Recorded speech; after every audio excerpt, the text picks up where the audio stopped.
So Odin and I have heard that it is Walk Your Dog Month, and because it's Walk Your Dog Month, we just wanted to share some handy little tips on making sure you teach nice leash walking so that it's enjoyable for you and the dog, not just for the dog, because either way the dog's going to have a great time, but you're going to have a great time too. Odin's one of our regular daycare dogs that's just here to help out, and he loves getting involved in training. So first tip is make sure there's no reinforcement for pulling. So reinforcement isn't always something that we provide. It can be something in the environment. So as you can see, if he was able to sniff those plants, that's a reinforcer. So if he pulls ahead, we want to make sure he doesn't get access to a reinforcer. Otherwise, that's going to encourage him to keep pulling ahead. So by ensuring there's no access to a reinforcer, it encourages him not to pull ahead, but to come back to me. Second tip is make sure we reinforce what we want to see and reinforce it generously. So I want him to walk nicely with no tension in the lead, nice and loose, just hanging there as a backup if we need it rather than what I depend on.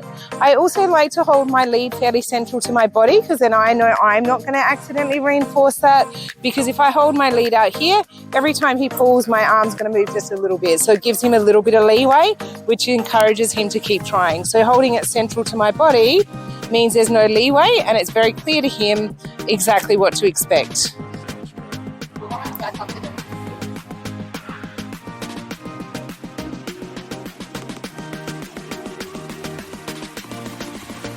Yes, and then just reinforcing every step towards giving us attention and focusing on us. Yes. No. And again. He's pulling towards something he wants. So the two things I can do is either stop still, not move. I can step backwards and move him further away. So when he goes to pull towards something, to move him further away from it. Yes, until he closes the gap and encourages no tension on the lead. The other thing I can do is just a gentle reminder. So when he pulls again,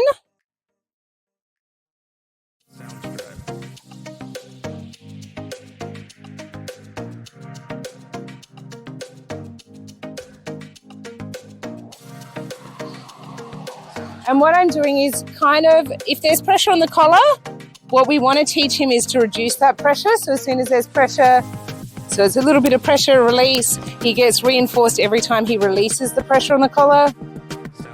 But if we can get him to pull, which we can't, not that that's a bad thing,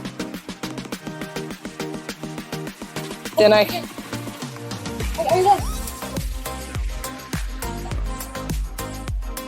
What is it? What's over there?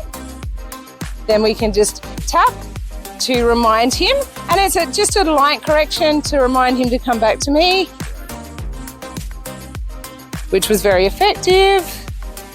He pulls ahead again, and this is where you'd use your other hand, and it's a tap, yes.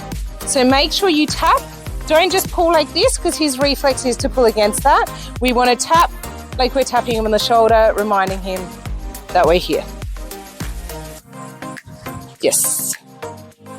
Good job. Aiden.